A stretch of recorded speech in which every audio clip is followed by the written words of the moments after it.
Why are there so many shows starring Muppets and dozens of movies too? They said they'd watch everyone and they mean it. It's something that they've got to do. So now they've pledged you a lifelong commitment. The Muppets, Matthew and Sam.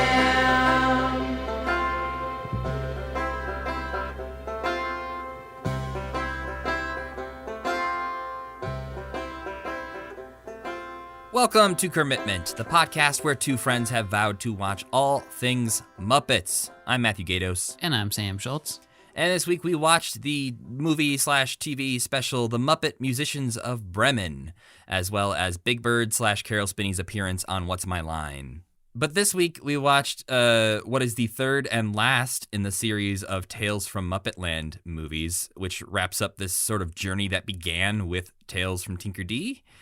And I don't know, I just want to check in, Sam, and see how you're feeling about this fairy tale experiment. One of the things I learned from reading the Henson bio is that this was not finished because Henson wanted to be done with fairy tales. He still had more Tales from Muppetland ideas that he wanted to produce, and it just kind of stopped because they didn't necessarily do incredibly well, and also he got really busy with Sesame Street and lots of other ideas. So yeah. I guess as a concept of this Tales from Muppetland thing, I think we talked about it a little bit last week, but how you feeling about it? I think it stinks. That was your prediction when we were going into this, was you did not think you were going to like these. This one felt like this is as good as they're going to be able to do with this concept. And to me, not to get into it too much, but to me that it wasn't enough. I don't even know. I can't put my finger on what it even is about them. I think I hate fairy tales is one thing. No. I think they're kind of corny. It seems corny to me to adapt a fairy tale.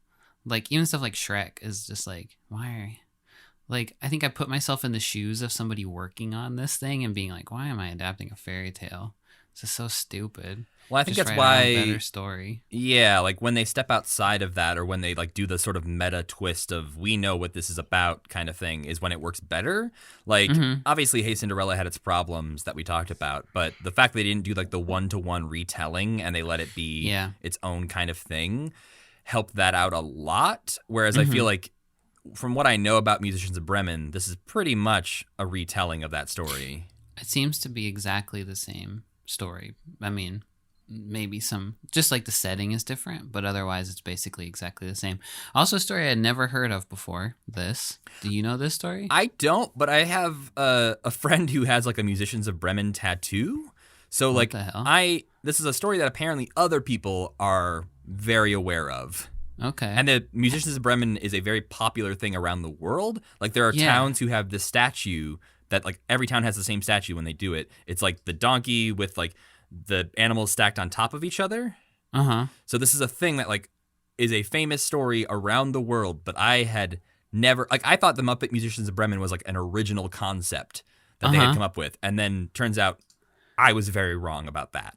You're right. It didn't occur to me until you just said that this one doesn't have any kind of twist to it, and it doesn't have a sarcastic character who's making fourth wall breaking jokes, or it doesn't have that personality in it. It's just cloyingly fairy tale sweet, basically. Yeah, and we had Kermit sort of played that role in Hey Cinderella and the Frog Prince of talking to the audience and sort of breaking that wall just enough that it was very aware of itself. And I feel because he's only in this a couple of times and very limited role, it doesn't let him break that fourth wall quite enough. And I think we end up having to deal with Leroy as our main character.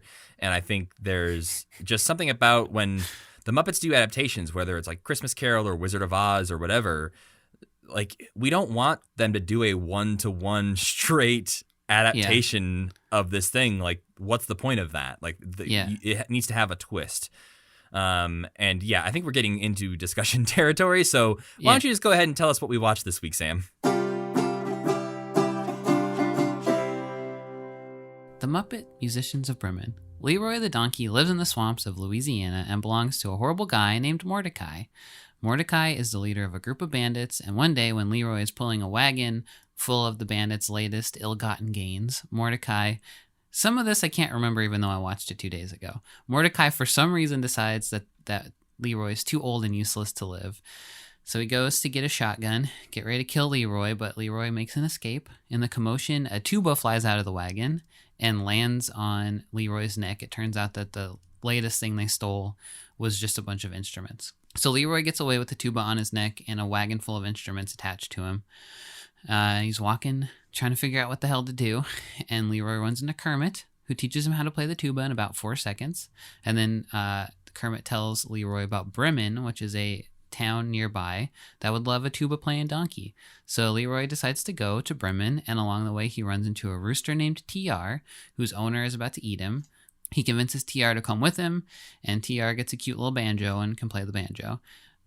Then they meet Rover Joe, who is an annoying old hound dog whose owner is really stupid and thought he was a ghost and threw Rover Joe through a window. Rover Joe joins up and he can play the trombone somehow. Finally, they meet Catgut in a cemetery. This is my favorite part. She's trying to will herself to die in the cemetery because she is a cat who decided that life was too short and humans were too evil and mean to keep killing rats for them. So she decided in her old house to let the rats have the run of the pantry, and her owner did not like that and threw her out. So she joins up and she becomes the band's trumpeter.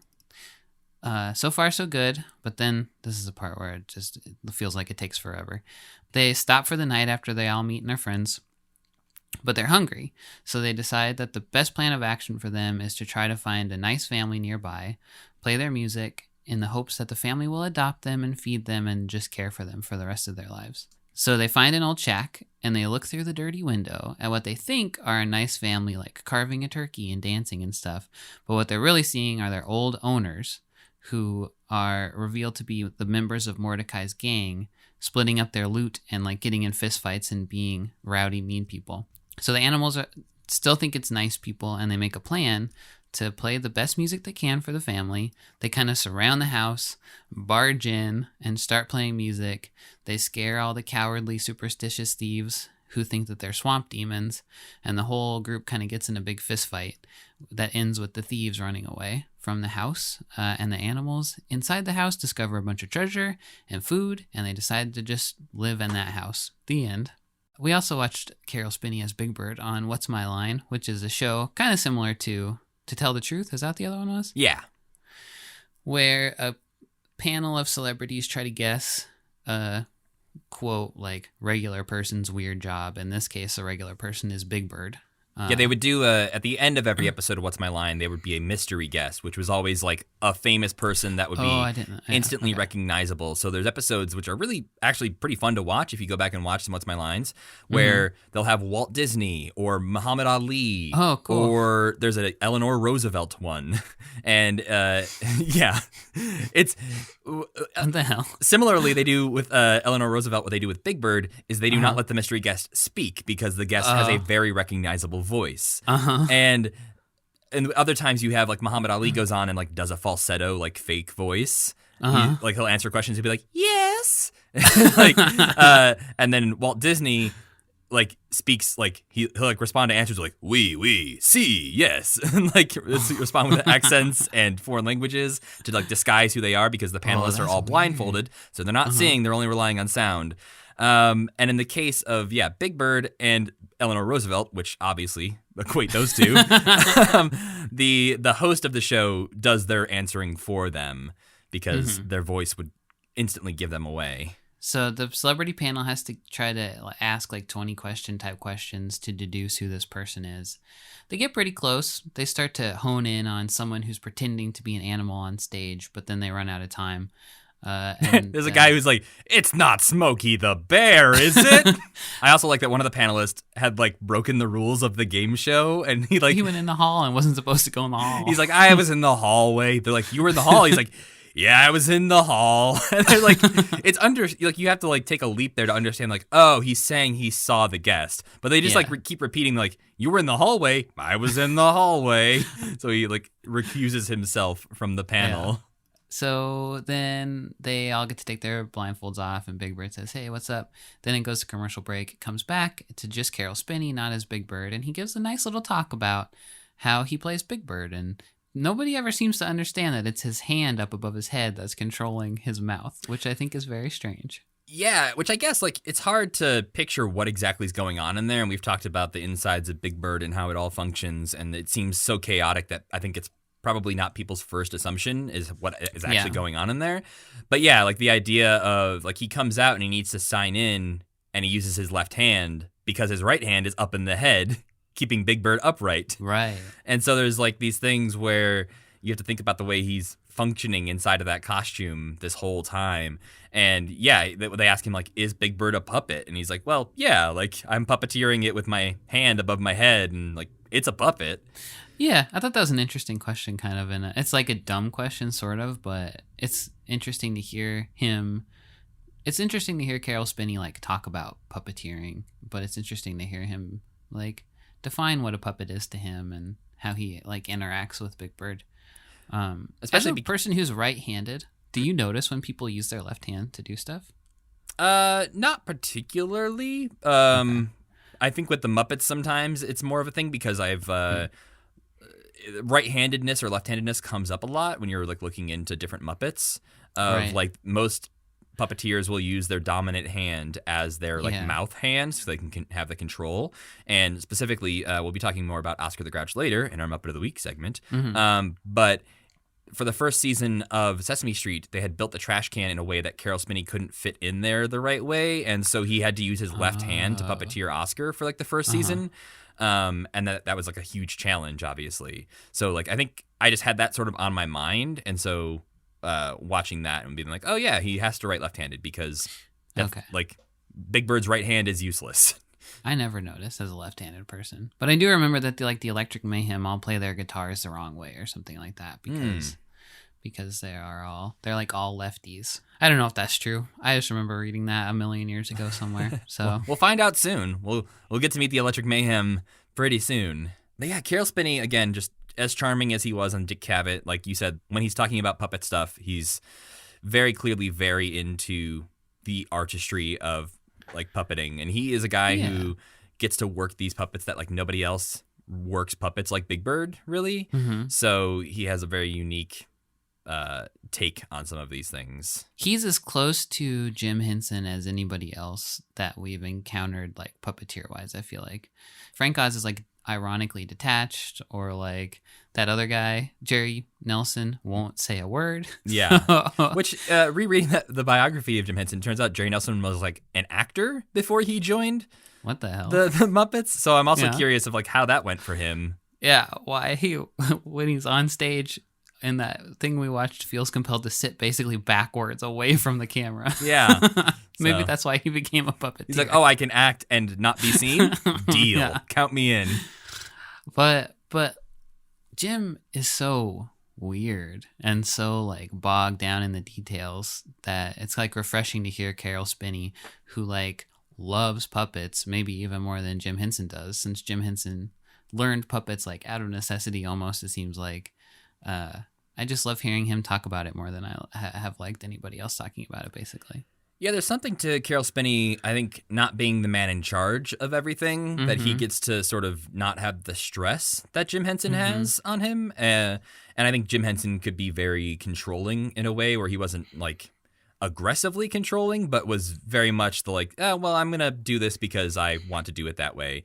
And I think Carol Spinney is such, like, he's much more of a passive person in those ways. So like they're very similar people in a lot of ways, except for when it comes to like the controlling kind of thing. Like Carol Spinney's very happy to just like play the bird, play the grouch, sit in the background and like talk about why he loves puppets. Yeah. I'd be interested to, I mean, I don't think this is possible, but I think it's interesting that there was basically like the Muppet Show Muppet people and the Sesame Street Muppet people.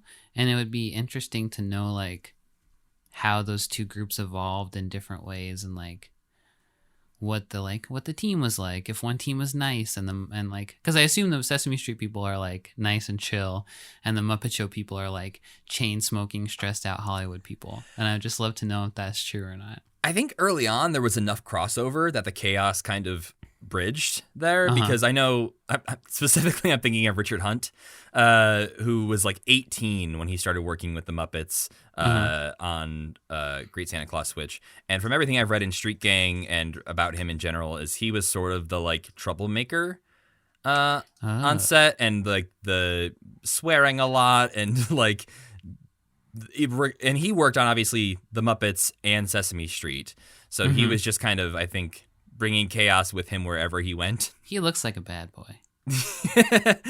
I think he very much enjoyed that role, and like they talk about in both Street Gang and the Henson biography about how they had to have codes for when children were coming on the set to be like, "Hey, everyone, calm down. Blue sky." Blue sky was the code word.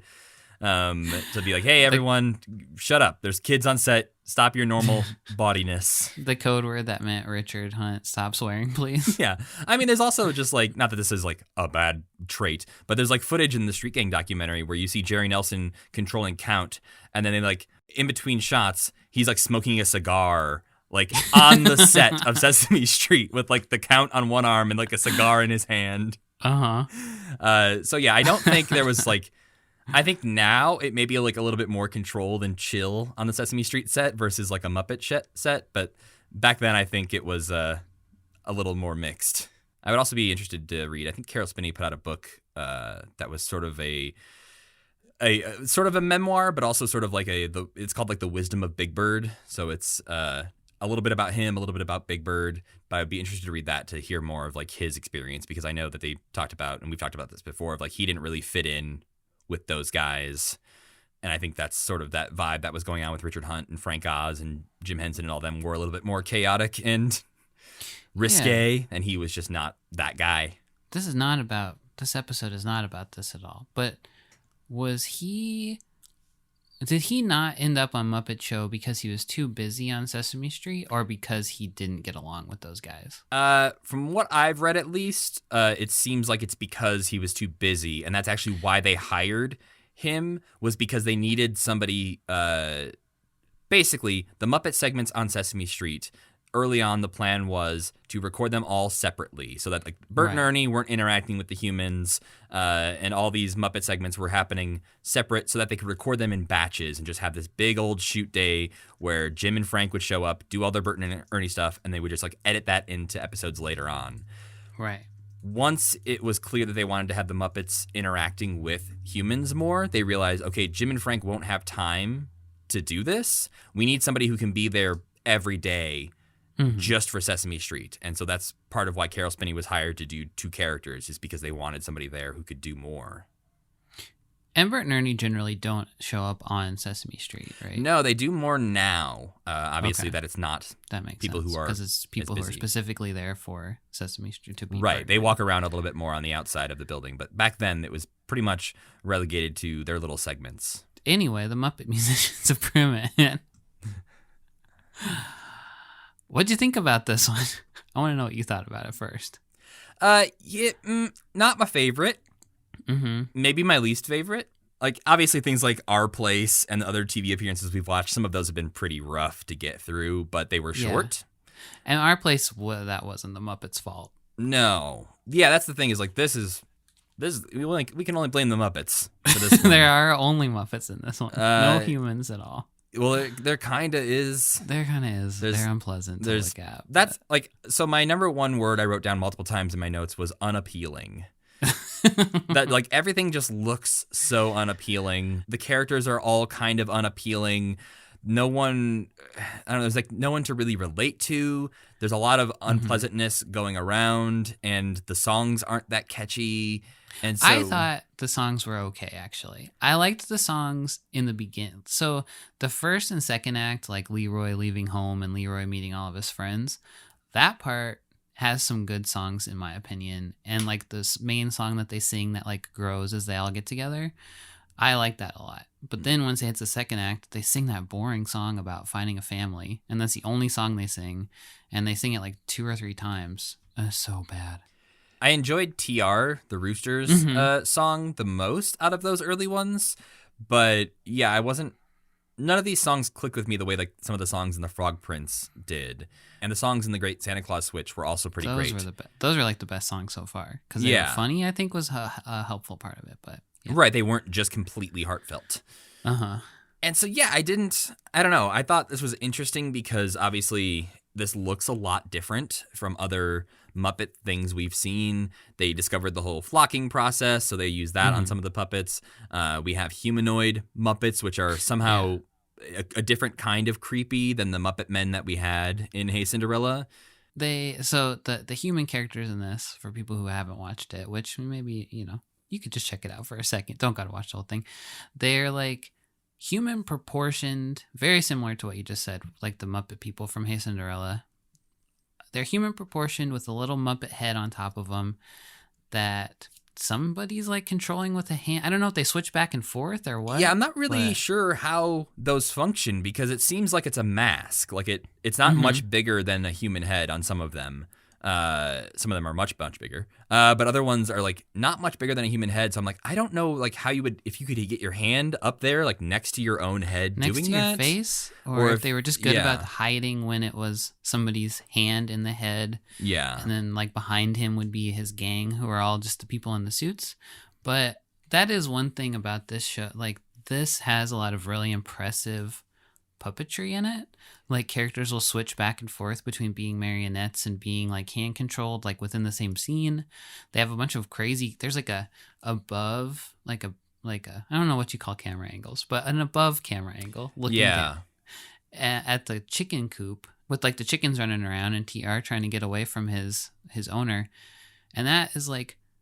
That was one where I saw and I was like, how the hell did they do that? And there was a few like, how the hell did they do that moments in this? And these old Tales from Muppetland usually do have like a marionette element in them, and it doesn't super work very well.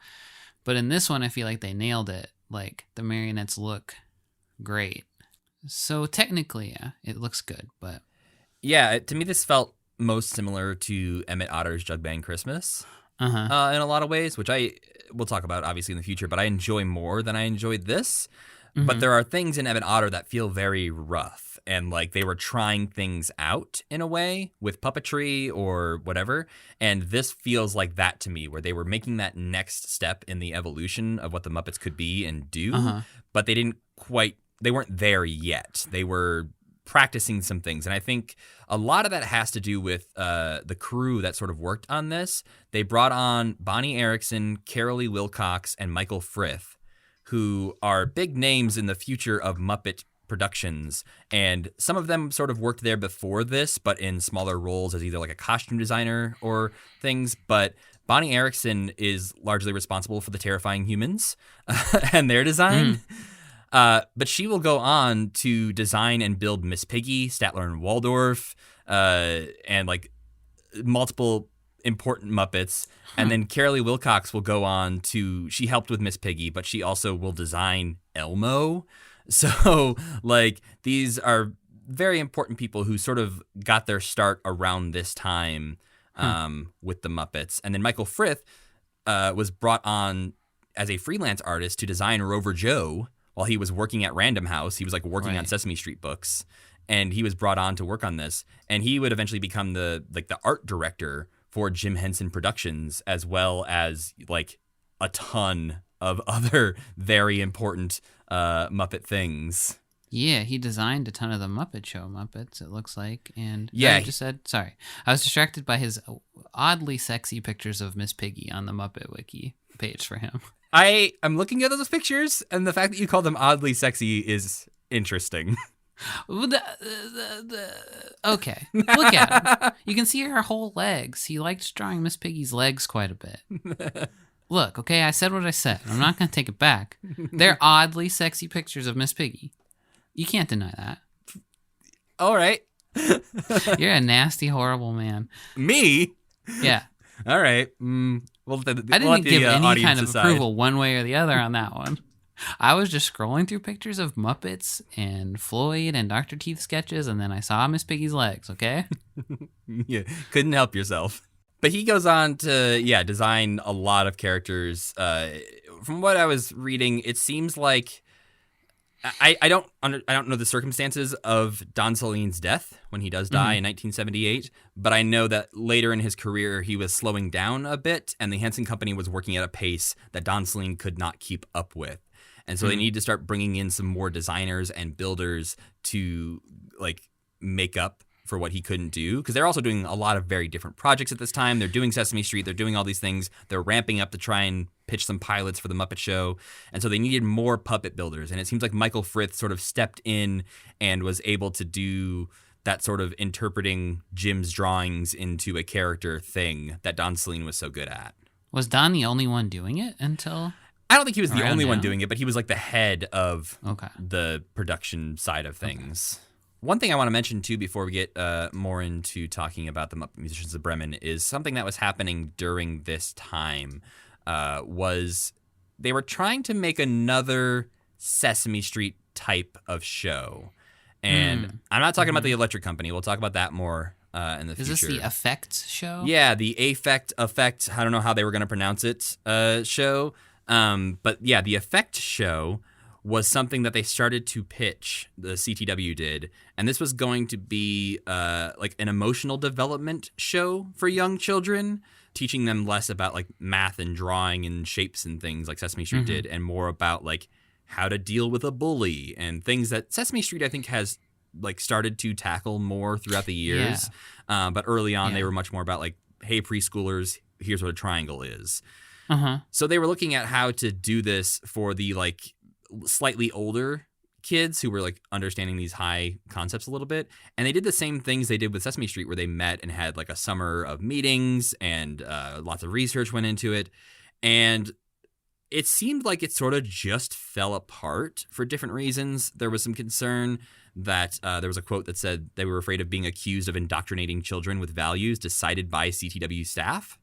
So basically when things start to get a little bit more like subjective as far as like what values do we want to instill, they were concerned about that. But they were also concerned about like the values of inner city children versus like suburban kids, and like how do we teach them like different values of like, hey, rich spoiled kids, here's what we need to teach you, but that's a different lesson that we need to teach like the underprivileged. So it just seemed like it seemed like a hard thing to thread the needle on. Yeah, but I guess everything else teaches the rich white kid stuff, and maybe they could have just gone out the inner city direction, and that would have been okay. But. Which, based on everything else we've read about them, I assume is kind of what the like CTW side of things was trying to do, and then maybe the suits were like, well, what about the white kids? Yeah. But it also sort of fell apart because Jim Henson at this point, we've talked about this a little bit before too, of like he was afraid of becoming a children's performer. He time and time again will mention these puppets are for adults, or I make adult entertainment and all these things, which why is he making fairy tale stuff then? Great question. But this was one of those things where I think it seemed like Jim Henson was thinking this, but also the people around him were like sort of pushing this on him of like, Jim, if you do this, you will be tied to CTW forever. Like your entire job is going to be children's education entertainment. You won't be able to do anything else. So do you really want to do this? And so it seemed like he said no. And he chose to not work on it. It also seemed to fall apart for those other reasons. I couldn't find like a very clear like moment of why the effect show fell apart. But I think it's interesting that it was something that they were at least going to attempt.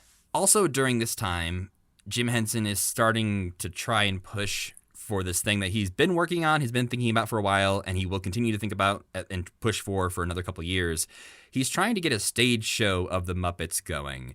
And this was partially inspired by the thing he did with Nancy Sinatra in Vegas, where he was like realizing that Muppets on stage is something he really enjoyed doing. And this idea of bigger puppets and how to adapt puppets so that they were like viewable and enjoyable from the back of an auditorium. And so this is something that he's really going to push for in the next couple of years, which takes up a lot of his time and creative juices. So I think that's why we have this like little bit of a slow period coming up in the next episode or two that we're going to talk about, where there's not a lot of like Muppet forward productions happening. And yeah, I think it's interesting. They talk in the Henson biography about how one of the concepts for this was going to open with Rolf talking on stage in front of a podium, and then the podium was going to fall away, and you were going to see Jim and Frank standing there underneath Rolf and controlling him. Wow. So it was going to be a very meta puppet thing that later on, things like Avenue Q would do this on stage, where you see the puppeteers controlling the puppets the whole time. Yeah. But yeah, it obviously did not come to fruition ever. But we'll talk about what it sort of became in later episodes as we get close to the Muppet Show. Huh. Going back and speaking of the new production designer kind of people that he had, I think one thing that does really work for Muppets Musician of Bremen that kind of wowed me in the beginning and made me like it was the setting. It feels like up until now they haven't quite honed in on like the world that the Muppets live in, and they've done a lot of this like fantasy stuff, which it's like hard to do probably because it looks corny if you don't really do a great job. And the Muppet Frog Prince did do a pretty good job, but this one, like the rustic Americana look, I feel like that is a big thing going forward, at least for this like 70s Muppet Show, Muppet movie era of the Muppets that I do like and I do think works really well. Like there's a lot of times that we sort of get this swampy southern vibe, and I think a lot of that is probably Jim Henson calling back to his Being Mississippi, from the South. Yeah, his roots. But yeah, I think you're right in that this works in a way of feeling like slightly more realistic of an outdoor set, whereas a lot of the Frog Prince and those things are like there's a well, there's a side of a castle. That's as far as the set kind of goes. There wasn't much more interesting beyond that. And then we get the more interesting sets that we've seen so far are the like underground caves of Great Santa Claus Switch or the Tinker D's and everything. And so this is definitely them stepping out into something that I think we will see a lot of this on the Muppet Show, where there's just like people in a swamp hanging out or tall grass. And I think this is maybe their first time they're really trying for realism in a lot of ways. I think with the looks of the animals are a lot less abstract than other creatures we've had in the Muppet world. We've had a lot of like Kermit being a frog was a rarity. When they made him a frog, that was not a thing that a lot of the Muppets were doing. Like we had very clearly Rolf, dog, Kermit, frog. Everything else is kind of a shapeless blob. Yeah. And Rolf almost seems like an exception because they made him for dog food commercials. Right. They had to make a dog. So they made a dog. But yeah, I think leaning into this of like making a rooster and a dog and a cat and a donkey, like those were choices that they had to like really lean into. And to me, it's interesting that Leroy is sort of our main character based solely on the fact that we meet him first and he is sort of the one who brings this gang together. But he, I think, is also the least interesting. Yeah. You mentioned in your recap of like you couldn't remember why he was going to be killed by his owner. And it's literally his owner blames him for the musical instruments being the thing that he stole. So he's just like, this is the worthless stuff we got. I'm going to kill you, donkey. And it's like, okay, that's a leap. But we get a little bit more like logical stories when it comes to like Catgut and TR of like they are not doing their jobs correctly. Yeah, I like TR. He's just too horny to be a good rooster. Yeah, we get TR and these other puppets, everyone but Leroy, comes back for other appearances on the Muppet Show or the Julie Andrews special. Like we will see most of these characters again in some form. Because this is the first appearance of chickens that look like Camilla, which was kind of cool, I thought. Yeah, the chickens and the rats. This is like the first time that we get to see either the chickens or the rats that are now in pretty much every Muppet production. But the chickens look identical to the Camilla type chickens that we still see in things today. The rats look a little different than the Rizzos. They need a little tweaking, but if you compare them to like the Muppets Take Manhattan kitchen rats, there's definitely some similarities there. Right. I think it said in Muppet Wiki that one of the rats puppets just got like reskinned and literally was Rizzo. Yeah, that's interesting because they said like I think some of these early on were made out of like water bottles, that they like use to like form their bodies, and then just like put that little like rod puppet kind of thing in there. I think they were like Coke bottles or something like that. Interesting. Yeah. But yeah, Leroy never comes back because his gums and teeth are too scary, probably.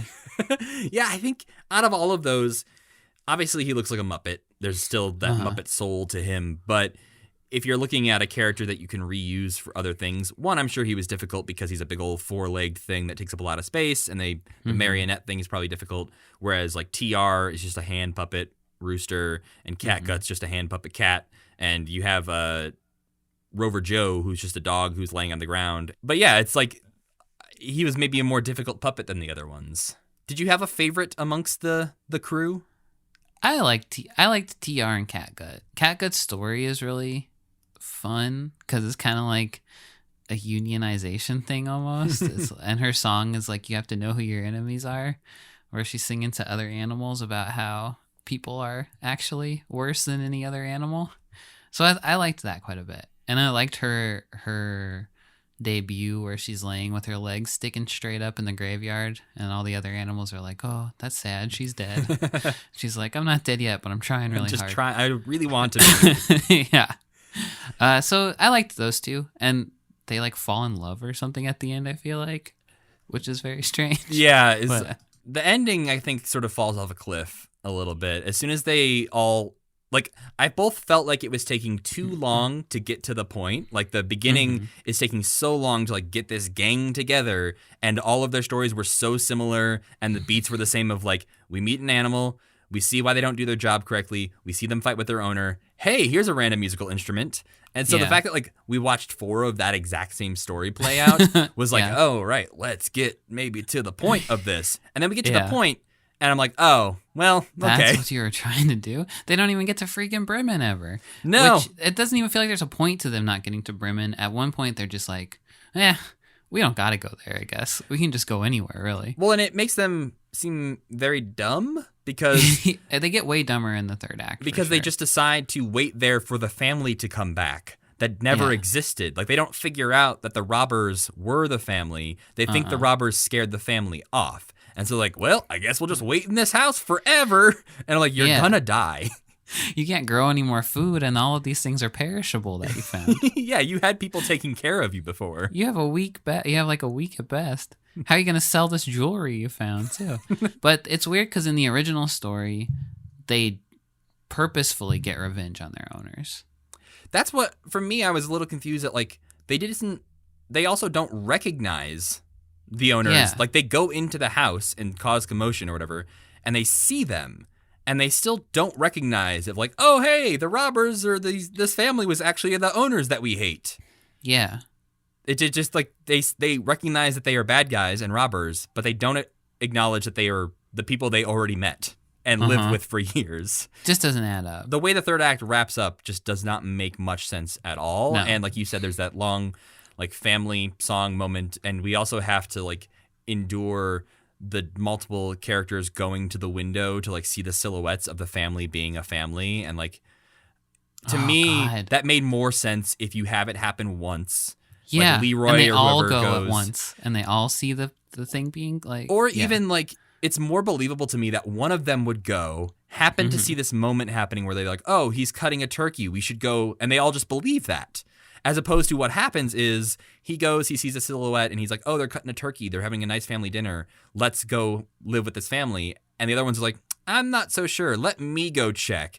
And so they go check, and the silhouette just happens to look like now they're eating or now they're praying or whatever it's at. And it's like, oh, what a nice family. I'm going to go back and tell the others. And then it's like, I'm going to go check too. And there's like 3 waves of going to check this thing out. Bad. And it just makes them, like, it makes it seem more and more unbelievable that they wouldn't catch on to something. Because it's like, I can buy this if one person accidentally sees something that looks like something else and convinces the others. But when you all convince yourselves that something else is actually happening, I'm done. Yeah, and it takes like 3 commercial breaks worth of program for them to get through all of that stuff. Yeah, apparently in the UK, this aired as like 10-minute like mini-series clips. I'm not sure like how many. There was like once a night you get 10 minutes of this or something, but they broke it up into like 10-minute segments, and I'm like, oh, that is the worst way to watch this. Yeah, that last 30 minutes. That's a slog. Yeah. They also apparently in syndication or when it's aired on other networks for time probably, they cut out Catgut's story. I read that. Which I'm like, That's the that's not best the one you part. cut out? That one's No. fun.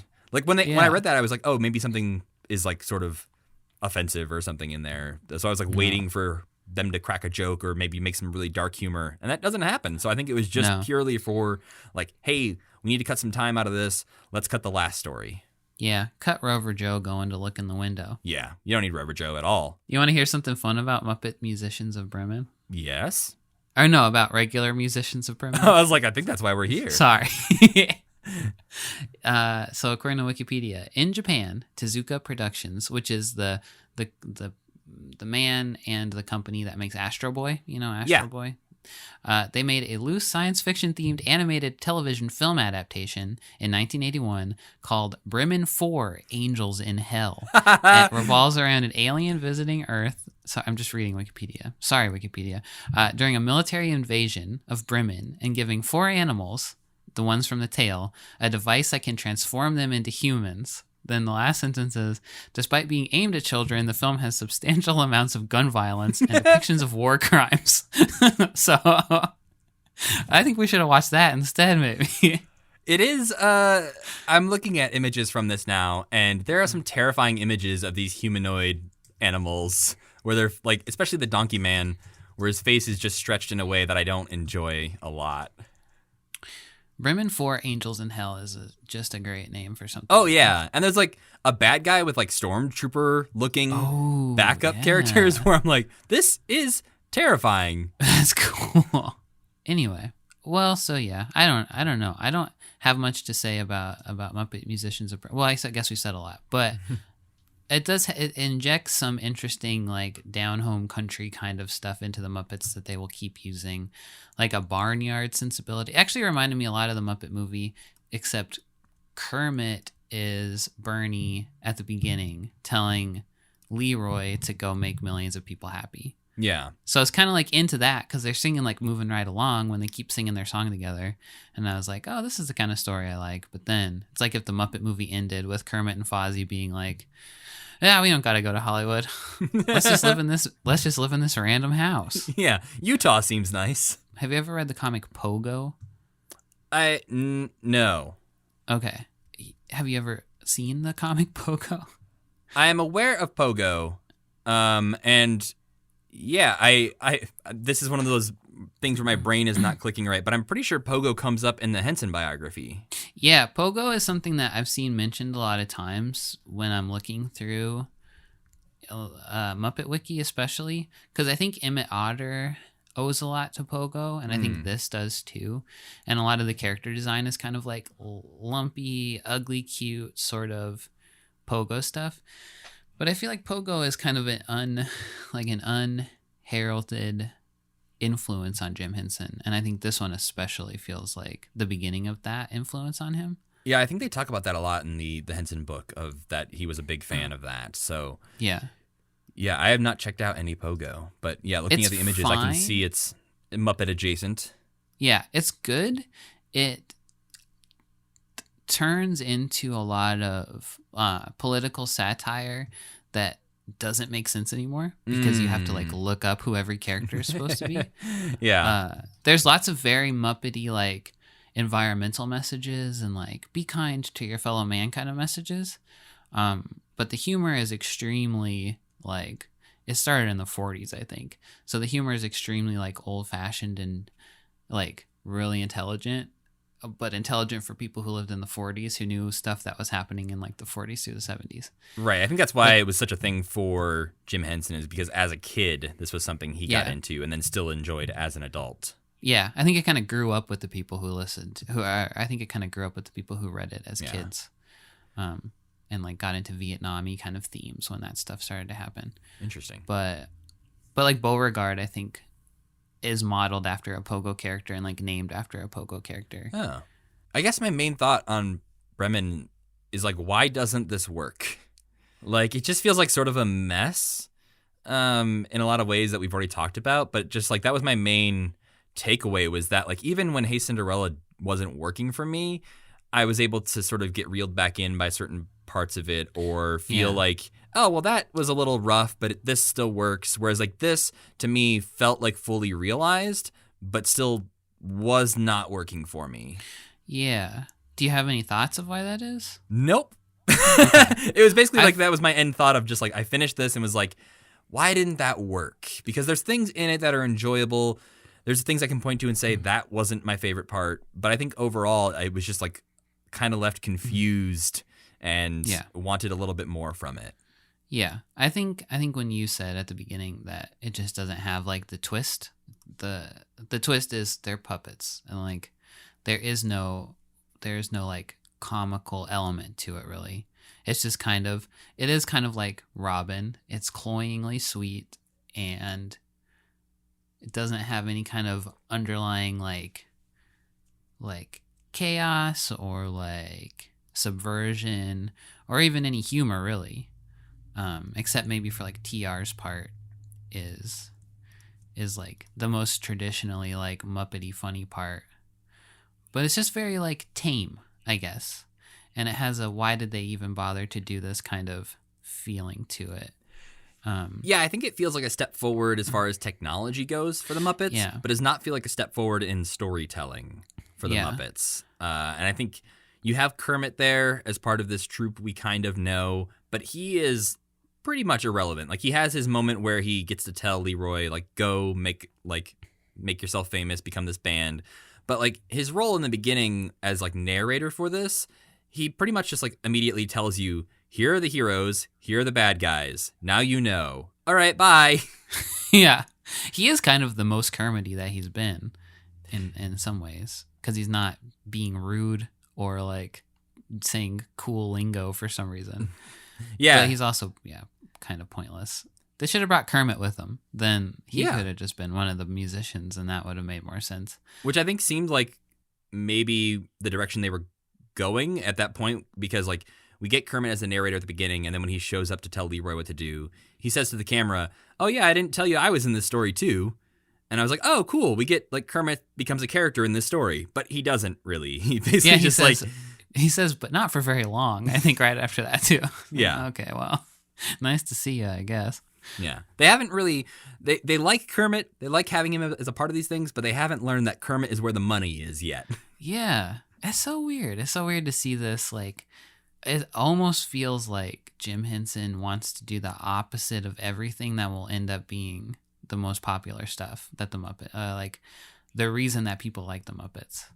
We've talked about before, like Jim Henson Unfiltered is not necessarily the money-making machine he becomes. He needs a couple people around him to sort of like nudge him in the right direction on things. Yeah, he needs all his friends. It's a group effort. Yeah. You did make mention of flocking, and I think we've talked about this. We talked about this maybe last episode. We mentioned it a little bit that he had learned about flocking and was excited about it. And they bought a flocking machine. And I guess we did cover all this stuff. So now they can carve puppets out of foam and coat them with fabric instead of having to cover them with fabric. And that is a big reason why the puppets in this look so different, I guess. Yeah, the flocking is the thing.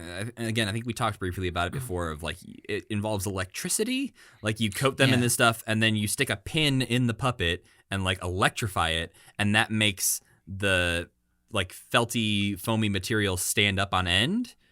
And then it like is sealed that way. And so that's where you get that texture of Miss Piggy, and the human faces in this have that texture, and Gonzo's nose. Like a lot of puppets end up having that sort of texture to it. But it's this is the first like foray into flocking. Yeah, and this is how you can carve like facial features and stuff into them instead of just having to tape eyes to them to a circle and say this is my puppet. Now you can carve a big pig nose onto him. And it makes it easier to not have to like cover that thing in felt. You have an interesting sculpt happening and it's like, okay, well, how do we sew this together? And it's like, we don't have to. We just give it this weird electric texture. Yeah. So yes, a technical marvel, this Muppets Musician of Bremen, but I'm done with it. I'm washing my hands of Muppets fairy tale stuff for at least until the Wizard of Oz thing or whatever. it's a while until we get to that. We're in this was April 1972, the Muppet Musicians of Bremen, and I think Wizard of Oz is maybe early 2000s. So yeah, 2005 or something like that. Yeah, we've got some time until we're there. Okay, cool. Speaking of washing hands, somebody who probably never washes his hands. Yeah, see my transition there? I don't know who this one is. So it's Oscar the Grouch. Okay. That would be a weird, like, Pepe never washes his hands or something. But yeah, basically, none of the Muppets in Musicians of Bremen even merit their own entry in the Muppet Character Encyclopedia. Oh, no. Besides the... Are they collectively featured or no, anything like that? I don't even think they're mentioned. The rats and the chickens have their own pages, but I felt like that was maybe too broad to really discuss in detail. It's not time to talk about Rizzo yet. Rizzo's got a long way to go. Yeah, we haven't met Camilla yet either, so I feel like when we meet Camilla and we meet Rizzo, we can start talking about the rats and chickens more specifically. So because we had Carol Spinney on What's My Line, and we've also seen Oscar the Grouch multiple times at this point, both on the Flip Wilson Show and Sesame Street, I figured, let's talk about Oscar the Grouch. Hell, why not? And it's also this era where we're about to have so many possible Muppets to talk about after we get through like the Valentine Show and Sex and Violence. But right now, there's not a lot of main recurring Muppets outside of Sesame Street. So that's why we're talking about a lot of these Sesame Street Muppets right now. So get off our backs, okay? Yeah. So Oscar the Grouch, you know him. He's that green guy who lives in a trash can. They've implied that Oscar has aged, unlike some other Muppets. What the hell? They can't do that. So, yeah, they've gone back on that as well. Okay. So, basically, in season 1 of Sesame Street, they celebrated his 5th birthday. What? And there was... So then, in 2008... Carol Spinney said in an interview that Oscar is 43 years old. Great. That makes way more sense. And that math, like, checks out. Oh. If he was 5 in 1969, he would be 43 when he did this interview. And so I was like, oh, interesting. They've, like, aged Oscar. But then it turns out that Carol Spinney also said Oscar was 43 in 1985. So it's not aging. That was just a coincidence. But apparently Oscar is supposed to be a 43-year-old dude. Sure. And like at some point they decided that, and we're just like, he's 43 now. Or Carol Spinney decided that, one of the two. I think we talked about this a little bit, but did they ever say how old Bert and Ernie were? Because they also seem like they must be in their 30s or something. I think we did talk about this when we talked about Bert, but I think we just sort of assumed that they were supposed to be in their like 30s. Yeah. But I don't think they've ever said how old they are. I hope they're not babies. That would be weird. I don't think so. I think the ones that have to remain babies are like Big Bird and Elmo, mostly because they want to make sure that they have a character that kids can attach to and relate to in their decision making. When they're like, this is a triangle, they can't have the Muppets saying like, I know. I'm 45. Yeah. Let's talk about something else for once. You see the newest episode of Columbo? That's what I want to talk about. So Oscar the Grouch, obviously he is a mossy green color now, but he started off as orange, which we talked about in our Sesame Street episode. Jim Henson said that this change was made because the cameras back then weren't good enough to capture the right color. Like the orange of Oscar wasn't coming across really well. But Oscar has said that he got dirty going to a swamp. And so if he showers now, he will become orange again. You will see that. But the green just hides all of the orange. I like that a lot. Yeah. Aside from changing from orange to green, Oscar's look has not changed that much over the years.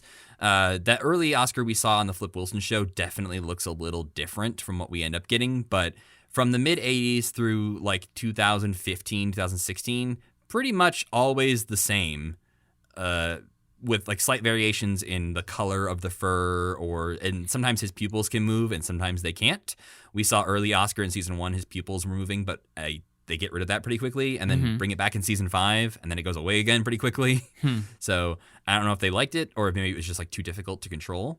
More recently, though, Oscar had a little bit of a change in this most recent season of Sesame Street. He started off season 51 looking like the Oscar you would recognize, and maybe he just had a rough pandemic lockdown time because he's looking real shaggy now towards the end of season 51 and has some more like brown mixed into his fur. He's all grungy looking now. Like, it just seems like they made him a little rougher. Like he dipped his beard in mud. Well, he also, like, has a beard. He, like, definitely has, like, not had a haircut in a while. He's having a hard time. At one point, I don't know if this is still true, but Carol Spinney had said that, at least up until the 2000s, that the eyebrow on Oscar was still the original eyebrow. Ooh. That they, like, hadn't, like, they would change his fur, they would redo his color, whatever like that, but they would, like, keep the same eyebrow piece and put that on. So, I don't know. That sounds like a cool fun fact. I hope it's true. Originally, Oscar was conceived as a Muppet who would come out of the sewers. He was going to come up out of the manhole. Yeah. They mostly switched that because it was going to be too difficult to, like, put a trap door in the set and, like, have someone underneath the set to pop out as Oscar. And they also sort of, like, wanted him to be a more regular part. It was easier to obviously have him, like, be on the street itself. Uh-huh. Which is actually one of the reasons that when HBO took over and they built the new set, they moved Oscar from his spot that he was in for 45 years, which was, like, to the right of the stoop between the door and Big Bird's house. And they moved him over to the left of the stoop next to, like, the recycling bin and stuff. He has this, like, whole trash area now. Mm-hmm. And they said that was because they wanted him more, like, centered in the action so that he could, like, be looking at everything that happens on Sesame Street. But it also seems like Oscar is not a main character on Sesame Street anymore. He doesn't pop up that often. So I don't know how true that really is. If they want him to be like this overseer of Sesame Street, I feel like he would be on there more. Oscar was originally designed by Jim Henson and built by Don Saleen. He apparently was inspired by a cranky, like, waiter or the owner of this seafood place that Jim Henson and John Stone would go eat at. Uh-huh. It was called Oscar's Salt of the Sea. That's a great name for a cranky guy's restaurant. Yeah, I feel like that's, like, if they were gonna make, like, a Muppet, like, food court, like, Oscar's Salt of the Sea would be a great Oscar-themed seafood restaurant. Yeah. But they apparently, like, loved this guy and would go and sit there and, like, laugh at how ridiculously, like, over the top this dude was. And they would even sit there and, like, draw designs for Oscar while at Oscars. There apparently, in the Muppet archives, there are drawings done on Oscar's placemats. Oh. And as we mentioned already, Oscar was performed by Carol Spinney from 1969 to 2018. In 2015, Spinney stopped physically puppeteering Oscar. He was a very, very old man by then, and so just could not do it as much. But he kept providing his voice for the next couple seasons and continued doing some live events where he would still do the actual puppeteering. But Eric Jacobson took over. Eric Jacobson, who has taken over a lot of the Frank Oz roles, like Miss Piggy, and also Fozzie Bear, took over Oscar the Grouch. He was doing the thing like a lot of Muppet performers do, where he was doing the understudying for Oscar the Grouch, and then also moved into the performing role while Carol Spinney was still doing the voice, and it was like a slow transition that some of these Muppet performers get to have. Right. There was also, in the 70s, this is the most wild thing I think I found out about Oscar when researching, there was a few examples of times when Oscar would get up and run away, but he was still in his trash can. So his legs would stick out the bottom of his trash can, and he would, like, run away. Oh, I like that. Like that. And what's he running away from? I don't know. There's a Christmas special that we'll get to eventually where he's walking through, like, a subway station or something, and you just see his green little fuzzy legs walking at the bottom of the trash can. And in maybe the weirdest casting choice of, like, really? You're going to shove this guy in that costume? They had, I'm going to butcher his name, I'm really sorry, but Hervé Vilches, who played Tattoo on Fantasy Island. Yeah. And was also in The Man with the Golden Gun. He was the Oscar with that the legs. So expensive to get. Yeah, like, he was a very famous guy. Yeah. And, like, I don't know when Fantasy Island came out. Maybe that was after this? It must have been. It must have been a mid to late 70s show, I would guess. Yeah, okay. So that started in the 70s, like mid to late 70s. Okay. You're right. Okay, so he wasn't the known guy yet. Right. That makes more sense because I was like, wait, they just, like, got the guy from Fantasy Island and were like, you're Oscar now. We will never see your face. But I guess it makes more sense that he was not yet super famous. It was his big break. I mean, I don't know if that's true. I'm pretty sure Fantasy Island was his big break. I loved your work as Oscar's legs. Welcome to We need the those show. legs in our show. Yeah. And then Oscar's voice is reportedly inspired by a cab driver that Carol Spinney met on his way to work on Sesame Street. He got into a cab, and the guy was like, "Where to, Mac?" And he was like, Great. "Hey, that's a perfect voice. Let's use that."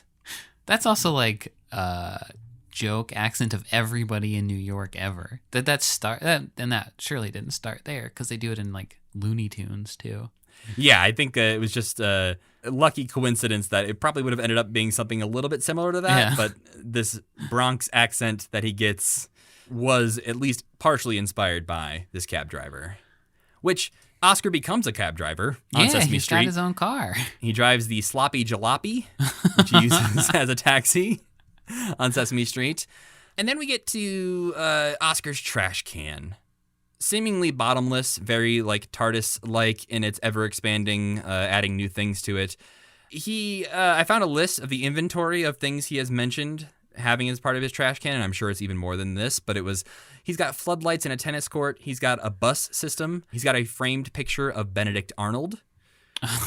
What? He's got a suit of armor, he's got a stereo, a vacuum, he's got a dark room, he's got a pig pen, he's got a library, a hot tub, a piano, a mudroom, a bowling alley, a furnace, a trampoline, a china cabinet, and a pool. Good for him. Seems like a nice little living he's got going on in there. There's also like a back door to the trash can where he can like burrow out and get into like the basement of 123 Sesame Street. And then also, I have never seen The Adventures of Elmo in Grouchland, but We're gonna have to though, right? at some point, yeah. That expands the lore of Oscar quite a bit, and there's like a magical door in his trash can or something that leads to Grouchland directly. Speaking of Grouchland, there's so many freaking Grouches, Yeah. Sam. I did not realize how many Grouches there were in the world. The Grouches, for those that don't know, are their own species. So I saw on the Muppet Wiki that there are over 100 named Grouches in the history of Sesame Street and the Adventures of Elmo and Grouchland and all of that stuff. This includes at least 27 members of Oscar's family that have been named and shown throughout the years, as well as the horrifying concept of human Grouches, which is where occasionally a guest star or one of the Sesame Street humans will like become a Grouch through some means. And they take on a different appearance. They're covered in trash. They're painted green. They become a Grouch. I don't like that. Yeah, like there's a cursed image of Bob from Sesame Street becoming like a Bob Grouch. Oh, I'm looking at it. It's bad. Yeah. Also, interestingly, that includes the Grouch pets, which are like a weird subset of Grouches that serve as like dogs What? to other Grouches. Like they're pets, but they're Grouches, but they're not talking and having thoughts and feelings like Oscar does. I don't like this. It's anytime that like a Muppet has like a pet. Yeah, it's like Mickey having Pluto. Right. And being friends with Goofy. That classic conundrum. Yes, exactly. Like Miss Piggy has a pet dog and then goes and talks to Rolf. Yeah. You're like, wait a minute. One of you owns a bar in the Muppets ABC show, and the other one is just a a pet. Yeah. Yeah. But we can't not talk about Oscar's most famous pet, which is his worm Slimy. I like Slimy.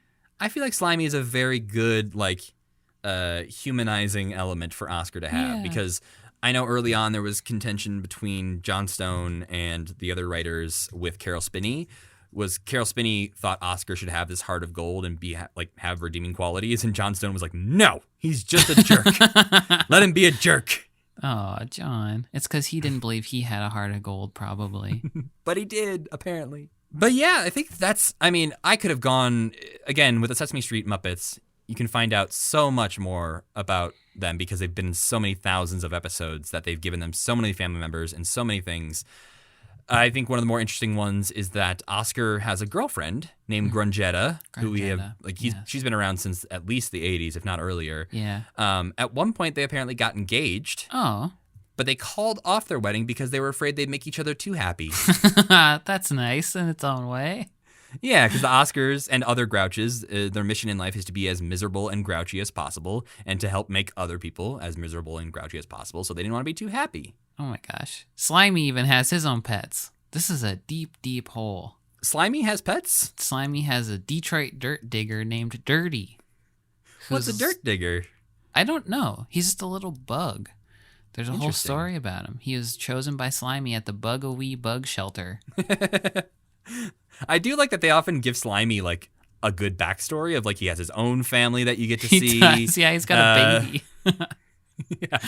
And you get to like see this whole story of this little worm character who like essentially is the same technology of the glowworm that they use in the glowworm sketch with Kermit when he's eating worms. He's got such a cute little face, though. But yeah, I think that's as much as I dove into on Oscar the Grouch. There's a lot more that I'm sure we will learn through different movies and specials. But I guess, are you a fan of Oscar the Grouch, Oscar, Sam? yeah. I mean, he almost might be more of my favorite Muppet than Rolf is. Wow. I love grumpy characters, though. I think they're so funny. And I also love Christmas music, and he sings this song, I Hate Christmas, which is one of my favorite Christmas songs. I just Oscar's great. I like a character that like is a little bit of like a wrench in like something sweet like Sesame Street, who's just kind of like, yeah, fuck this, I'm gonna be crabby, but everybody still loves him. Yeah, and Wormy, like Oscar and Wormy, for some reason, I don't remember a lot of Sesame Street, but I do remember them. And I don't have any idea why. I might have had like a video or something that kind of revolved around them.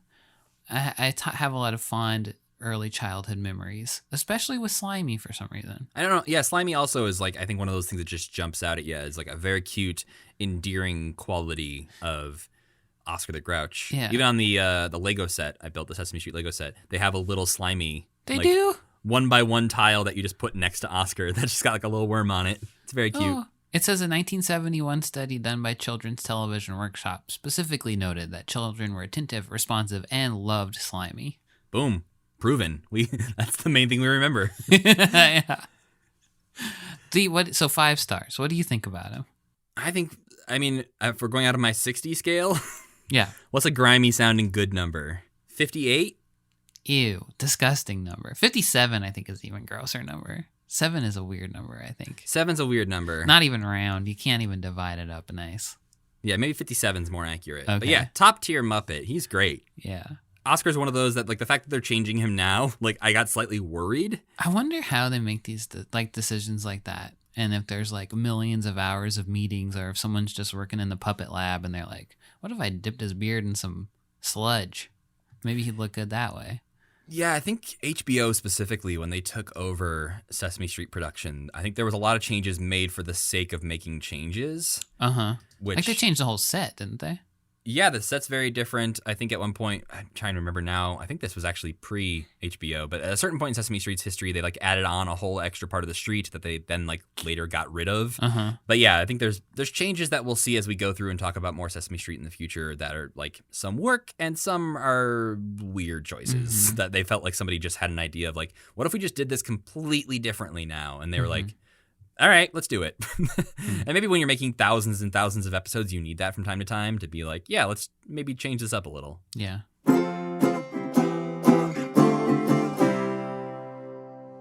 Aside from the unpleasant Muppets of Bremen that we had to stare at this week, did you Wasn't enjoy? that bad. No, but It was like boring. Visually looking Yeah. at them is not something I want to do for an extended period of time. Sure. Especially the humans.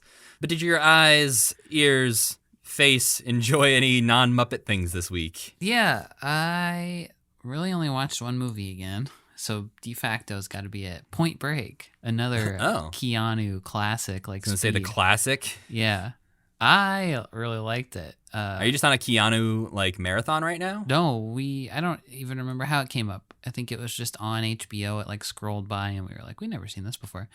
Catherine Bigelow knows how to film some hunks though, splashing around on the beach. I have to confess I have never seen Point Break. It is such a like classic 80s buddy cop movie, except his buddy is Gary Busey, who is a completely insane, unpleasant man to watch with the hugest teeth ever, but he's actually really good in it too.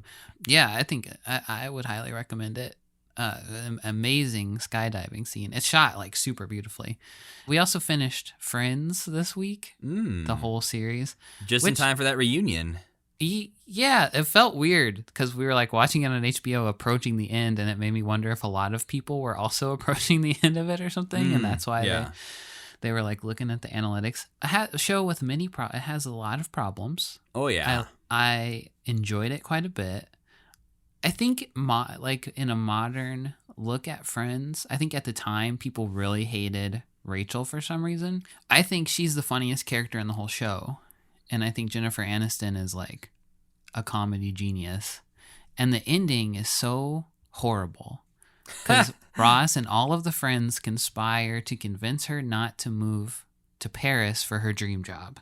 Yeah. And it leaves such a bad taste in your mouth because you know that they're all being horrible and like talking behind her back and like helping him trick her into staying. That it doesn't ruin the whole series, but it definitely is kind of like, what? Like, why would you wouldn't act like this? I don't think that, like, there's no other instance of you trying to deny your friends their dreams. And like Chandler and Monica are freaking moving out of New York. You're not trying to get them to stay. Yeah, there's a lot of things in the later seasons of that show where they're just kind of like, how do we resolve this? Yeah. Like, but not in a way that like makes sense for what the story we've been telling, but in a way that will make people not mad at us. Yeah, that makes sense. And I think it was different times back then in terms of like sitcom storytelling. And maybe you just needed a more pat, perfect ending or something like that. Yeah. But I don't know. It gets to the point where like they're telling good stories about the characters, and then like the comedy B plots are a slog to get through, and that's the later seasons. But there's like a perfect point right in the middle when Chandler and Joey get the duck and the chicken, and then and that's like as good as like sitcoms have ever been. I feel like there's a point at which you can feel them get to be the most famous actors in the world. Yeah, totally. At the last few seasons, it's like, oh, you're a person who's making $1 million an episode. I can tell like now I start to like, you look fantastic. Well, and like the veil's pulled back a little bit, and I can like feel like, oh no, that is like Courtney Cox. That is not Monica. Like that. Like, I am seeing the actors more in those later seasons than I am in the earlier seasons. Yeah, I think Courtney Cox does it the worst of anybody. Phoebe falls off a little bit at the end too, but Courtney Cox, you can kind of feel being like, it's time for me to go be in more Scream movies now. Goodbye. How about you? Did you watch anything? I haven't been watching much else outside of Muppet stuff, but I have been reading John Green's new book. Gross. Reading. Paper. But no, I've been reading John Green's new book, The Anthropocene Reviewed. Oh, yeah. How's that? Which is great. You could read it in like an afternoon pretty easily. I've been trying to savor it a little bit more because it's like a collection of essays. And so it's nice to sort of like read one, put it down for a while, read another one, put it down for a while kind of thing. But yeah, no, it's very, very good.